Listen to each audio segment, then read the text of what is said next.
ಕಾಲ ಬದಲಾದಂತೆ ಪ್ರತಿ ಮೀಡಿಯಾಗಳು ಚಮತ್ಕಾರ ಮಾಡೋದಕ್ಕೆ ಪ್ರಾರಂಭ ಮಾಡಿದೆ. ಬೇರೆ ಬೇರೆ ರೀತಿಯ ಕಾರ್ಯಕ್ರಮಗಳನ್ನು ಮಾಡೋದ್ರ ಮೂಲಕ ಎಲ್ಲ ಜನರ ಮನಸ್ಸನ್ನು ಕದಿಯುವಂಥ ಪ್ರಯತ್ನ ಬಿಡುವಿಲ್ಲದೆ ಎಲ್ಲೆಡೆ ಕೂಡ ನಡೀತಾ ಇದೆ. ಬಟ್ ಈಗ ಅಂತಹ ಕಾರ್ಯಕ್ರಮಗಳ ಪಟ್ಟಿಯಲ್ಲಿ ಅಗ್ರಸ್ಥಾನದಲ್ಲಿ ನಿಂತಿರೋದೆಂದರೆ ಅದು ಪಾಡ್ಕಾಸ್ಟ್. ಇಂತಹ ಪಾಡ್ಕಾಸ್ಟ್ಗಳು ಮಾತು ಮತಿಸುವ ಹೊಸ ಲೋಕಗಳಾಗಿ ಹೊರಹೊಮ್ಮಿದೆ.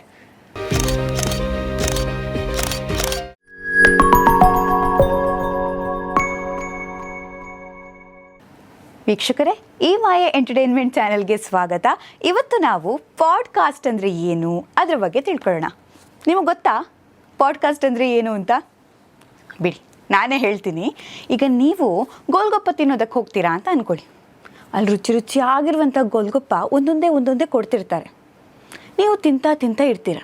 ಬಟ್ ಸ್ಟಿಲ್ ತಲೆಯಲ್ಲಿ ನೆಕ್ಸ್ಟ್ ಕೊನೆಯಲ್ಲಿ ಸಿಗೋವಂಥ ಸುಕ್ಕಾಪುರಿ ಮೇಲೆ ಇರುವಂಥ ಒಂದು ಮನಸ್ಸಿನ ಆತುರತೆ ಇರುತ್ತಲ್ಲ, ಯಾವಾಗ ಸಿಗುತ್ತೋ ಅಂತ. ಹಾಗೆ ಜನತೆ ಕೂಡ ಪಾಡ್ಕಾಸ್ಟ್ಗೆ ಕಾದು ನೋಡ್ತಾ ಇದ್ದಾರೆ ಅಂತಲೇ ಹೇಳ್ಬೋದು. ಹೇ, ಟೇಸ್ಟಿ ಗೋಲ್ಗಪ್ಪ ನೆನಪಾಗ್ತಾ ಇದೆಯಾ? ಬಿಡಿ, ಆಮೇಲೆ ಒಂದು ಪ್ಲೇಟ್ ತಿನ್ಕೊಳ್ಳಿ. ಈಗ ನನ್ನ ಪಾಡ್ಕಾಸ್ಟ್ ಕಥೆನ ಒಂದ್ಸಲ ಕೇಳಿ. ಒಬ್ಬ ನಿರೂಪಕ ಮತ್ತೊಬ್ಬ ಗೆಸ್ಟಿಗೆ ಪ್ರಶ್ನೆಗಳನ್ನು ಕೇಳಿ ಮಾತನಾಡಿಸುವಂಥ ಒಂದು ಸಂದರ್ಶನವನ್ನು ನಾವು ಈಗಾಗಲೇ ನೋಡಿದ್ದೇವೆ. ಹಾಗಾದರೆ ಪಾಡ್ಕಾಸ್ಟ್ ಒಂದು ಸಂದರ್ಶನವಾ ಅಂದರೆ ಹೌದು, ಅಲ್ವಾ ಅಂದರೆ ಅಲ್ಲ. ಬದಲಾಗಿ ಇದೊಂದು ಆಪ್ತ ಸಂವಾದ. ಇದೇ ಕಾರಣಕ್ಕನ್ಸುತ್ತೆ ವೀಕ್ಷಕರಿಗೆ ಪಾಡ್ಕಾಸ್ಟ್ಗಳು ಹತ್ತಿರ ಆಗ್ತಾ ಇರೋದು.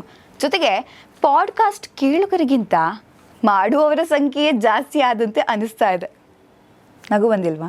ಬಿಡಿ, ನಮ್ಮೆಲ್ಲ ಜೋಕಿಗೆ ನೀವೆಲ್ಲಿ ನಗ್ತೀರಾ? ಅದೇ ಯಾವುದೋ ಹಳೇ ಪಾಡ್ಕಾಸ್ಟ್ ಜೋಕಿಗಾದರೆ ಈಗಲೂ ನೆನಪಿಸಿ ನಗು ಬಂದಿರಬಹುದಲ್ವೇ? ಪಾಡ್ಕಾಸ್ಟ್ ಸಂದರ್ಶನದಂತೆ ಆದರೂ ಅಷ್ಟು ಫಾರ್ಮಲ್ ಮಾತುಕತೆ ಇಲ್ಲಿರೋದಿಲ್ಲ. ಇದೊಂಥರ ಆಪ್ತ ಸಂವಾದ ಥರ ಇರುತ್ತೆ. ಲೋಕದ ವಿಚಾರದ ಚರ್ಚೆ, ಮನಸ್ಸಿನ ಬೇಸರ, ಸಂಭ್ರಮಗಳ ಹಂಚುವಿಕೆ, ನೆನಪುಗಳ ಕಥೆಗಳೊಂದಿಗಿನ ಸುದೀರ್ಘ ಪಯಣ, ಜ್ಞಾನ, ಕಥೆ, ಕವನ, ಲೈಫ್ ಸ್ಟೈಲ್, ಫ್ಯಾಷನ್, ಆರೋಗ್ಯ, ಆಹಾರ, ಹೀಗೆ ಅವರವರ ಅಭಿಪ್ರಾಯಗಳ ಪಟ್ಟಾಂಗ ಹೊಡೆಯುವ ಹರಟೆ ಕಟ್ಟೆ ಅಂತ ಹೇಳಿದ್ರೆ ತಪ್ಪಾಗೋದಿಲ್ಲ. ಇಂತಹ ಪಾಡ್ಕಾಸ್ಟ್ಗಳನ್ನು ಯಾರು ಯಾವಾಗ ಬೇಕಾದರೂ ನೋಡಬಹುದು, ಜೊತೆಗೆ ಮಾಡಬಹುದು. ಯಾಕಂದರೆ ಇದು ಎಲ್ಲರಿಗೂ ಸುಲಭದಲ್ಲಿ ಕೈಗೆಟುಕುತ್ತದೆ. ನಾವು ಮೊಬೈಲ್ಗೆ ಹಾಕುವ ಡಾಟಾ ಖಾಲಿ ಮಾಡೋದಕ್ಕೆ ಬೆಸ್ಟ್ ವೇ ಅಂದರೆ ಅದರಲ್ಲಿ ಅಗ್ರಗಣ್ಯನಾಗಿ ಪಾಡ್ಕಾಸ್ಟ್ಗಳು ಬಂದು ಕೂರುತ್ತವೆ. ಯೂಟ್ಯೂಬ್, ಫೇಸ್ಬುಕ್, ಇನ್ಸ್ಟಾಗ್ರಾಮ್ ಇತ್ಯಾದಿ ಸೋಷಿಯಲ್ ಮೀಡಿಯಾಗಳೇ ಈ ಪಾಡ್ಕಾಸ್ಟಿಗೆ ಮುಖ್ಯ ವೇದಿಕೆ. ನಿಮಗೆ ಸಾಹಿತ್ಯ ಮನದಾಳದ ಮಾತು ತಿಳ್ಕೊಬೇಕಾ? ಹಾಡುಗಾರನ ಸೀಕ್ರೆಟ್ ಕಲ್ತ್ಕೊಳ್ಬೇಕಾ? ನಟ ನಟಿಯರ ಲೈಫ್ ಸ್ಟೈಲ್ ಎಷ್ಟು ಕಷ್ಟ ಇಷ್ಟ ಅನ್ನುವ ಪರಿಚಯ ಆಗಬೇಕಾ?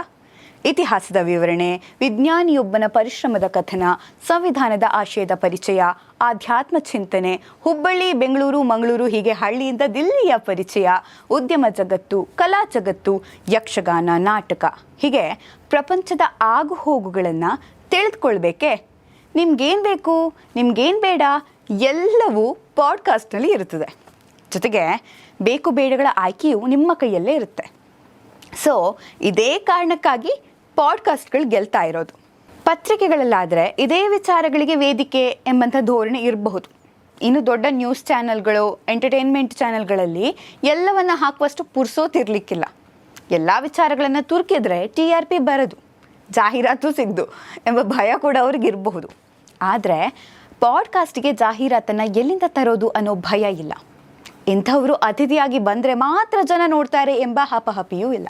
15 ನಿಮಿಷ 30 ನಿಮಿಷದಲ್ಲಿಯೇ ಮುಗಿಸ್ಬೇಕು ಎಂಬಂತಹ ಸಮಯದ ಒತ್ತಡವಂತೂ ಇಲ್ಲವೇ ಇಲ್ಲ. 3/4 ಗಂಟೆಯಿಂದ 3 ಗಂಟೆವರೆಗೂ ಹರಡಬಹುದು ನೀವು. ಜೊತೆಗೆ ಅದನ್ನು ಎಪಿಸೋಡ್ ಮಾಡಿ ವಾರ ಪೂರ್ತಿ ಅಪ್ಲೋಡ್ ಕೂಡ ಮಾಡಬಹುದು. ಹೀಗೆಲ್ಲ ಮುಕ್ತತೆ ಇರುವುದರಿಂದ ಪತ್ರಿಕೆಗಳು, TV ವಾಹಿನಿಗಳು, ಪ್ರಧಾನ ಮಾಧ್ಯಮಗಳಲ್ಲಿ ಕಾಣಿಸಿಕೊಳ್ಳದ ಅದೆಷ್ಟೋ ವಿಚಾರಗಳು ಪಾಡ್ಕಾಸ್ಟ್ನಲ್ಲಿ ನಳಿಸ್ತಾ ಇರೋದು. ಇರಲಿ, ನಮ್ಮ ಗೌರಿ ಶಕ್ಕಿ ಸ್ಟುಡಿಯೋದಲ್ಲಿ ಹಲವು ಪಾಡ್ಕಾಸ್ಟ್ಗಳನ್ನು ನೀವು ನೋಡಿರಬಹುದು. ಆದರೆ ಸಿನಿಮಾಕ್ಕಾಗಿಯೇ ನಮ್ಮ ಇನ್ನೊಂದು ಹೊಸ ಚಾನೆಲ್ ಈ ಮಾಯೆ ಇದೆ. ನೀವು ನೋಡ್ತಿದ್ದೀರಲ್ಲ, ಅದೇ ಚಾನೆಲ್. ಸಿನಿ ಜಗತ್ತಿನ ಮಾಯೆಗಳನ್ನು, ಜೊತೆಗೆ ಮಾತುಕತೆಗಳನ್ನು ನಿಮಗೆ ತೋರಿಸುವಂತಹ ಪ್ರಯತ್ನ, ಜೊತೆಗೆ ಇನ್ಫೋಟೈನ್ಮೆಂಟ್ ಕಡೆಗೆ ಹೆಚ್ಚಿನ ಗಮನ. ಅಂದರೆ ಇನ್ಫಾರ್ಮೇಷನ್ ಜೊತೆಗೆ ಎಂಟರ್ಟೈನ್ಮೆಂಟ್. ಅದಕ್ಕಾಗಿಯೇ ನೀವು ಪ್ರತಿದಿನ ಕೇಳ್ತಾ ಇರುವಂತಹ, ನೋಡ್ತಾ ಇರುವಂತಹ, ಆನಂದಿಸ್ತಾ ಇರುವಂತಹ ಪಾಡ್ಕಾಸ್ಟ್ ಬಗ್ಗೆ ನಿಮಗೆ ಈ ಮಾಯೆ ಕಲಿಕೆಯಲು ಒಂದು ಇನ್ಫಾರ್ಮೇಷನ್. ವಿಡಿಯೋ ಇಷ್ಟ ಆದರೆ ಲೈಕ್ ಮಾಡಿ, ಶೇರ್ ಮಾಡಿ, ಕಮೆಂಟ್ ಮಾಡಿ. Thank you.